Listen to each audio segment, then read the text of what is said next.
As we usher in the new year tomorrow, preparations for this festive time under current tough conditions in the country is challenging, to say the least. Level 3 lockdown reintroduced, which includes a tight curfew, 9 p.m. to 6 a.m.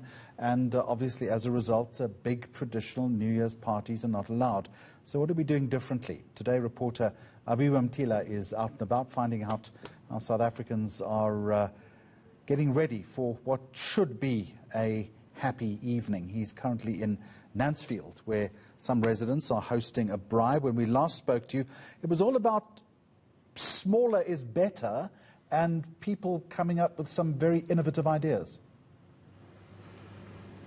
Certainly innovative ideas that we've heard throughout the day, Jeremy, from the young people as they plan to usher in the new year, in the new normal. We've heard of outdoor movie nights, some of the ideas that have come about, as well as socially developed prayers over the internet, ushering in the new way in that way. We've also heard of braais and indoor gatherings that will happen in measured numbers and measured restrictions just to starve away COVID-19. I am now in Mansfield in Soweto just to hear from an events organizer, a person in the events industry basically. That's Aviwe Mtila. Thank you for joining us at eNCA. Aviwe, I'm curious though to find out how normally you would celebrate the new year and welcome the new year. Well, last year I remember, this is obviously the braai season time, and basically we had the entire family coming together last year, including our friends. Everyone is rushing off to the supermarket to get fireworks, obviously in preparation for the big new year, right? So last year this time we were all getting together, everyone is rushing off to get the last bit of things to come together as a family and just celebrate going into the new year. So that is basically how we did things last year.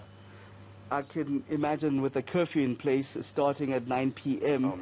On the 31st, things might be done a bit differently. Yeah. Tell us then how this year will look like. Well, sad to say, man, obviously following Cyril Ramaphosa's address, unfortunately we're going to have to follow what he said. Obviously getting a little bit less people into the gathering this year, the family, immediate family. We also do plan on still having the braai, the New Year braai with the family. But obviously I'm not quite sure about fireworks. Are we going to have any fireworks going into the New Year? And I mean, that is something that has been part of our family for the past 25 years, you know. So doing things differently this year, it's going to be a little bit hectic, but we just have to see what the New Year holds for us. And you, of course, in the events industry, being an MC and a presenter, I can imagine this time is normally quite busy for you, but of course, the level 3 implementation might have had a dent in your pocket. Tell us about that.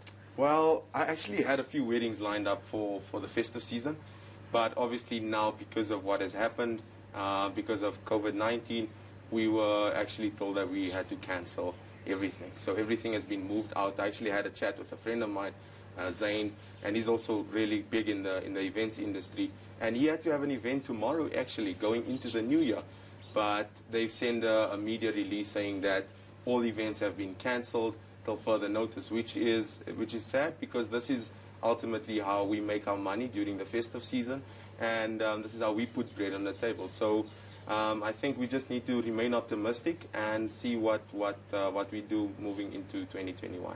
Now, just lastly, I know you mentioned that you'd be having a braai on the 31st, but the President also put a call to South Africans to switch on those candles just to remember the lost ones and the people that we've lost in the front line. Is that something that you're considering as a family? 100%.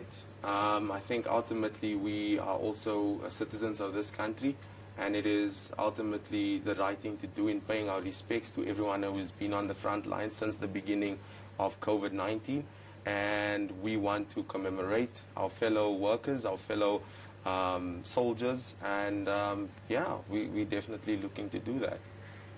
Thank you very much. Aviwe Mtila, in the events industry, saying that he's lost quite a bit, in fact, had to cancel a number of weddings, Jeremy, but of course looking forward to do things differently as he ushers in the new year. That is tomorrow, but of course curfews in place, but he'll be doing something lighter and something simpler, spending time with the family. I hope it's a happy one. Small business owners across the country really have been impacted, particularly over this new lockdown protocol. Aviwe Mtila in Nansfield in Soweto, and you're watching Lunchtime.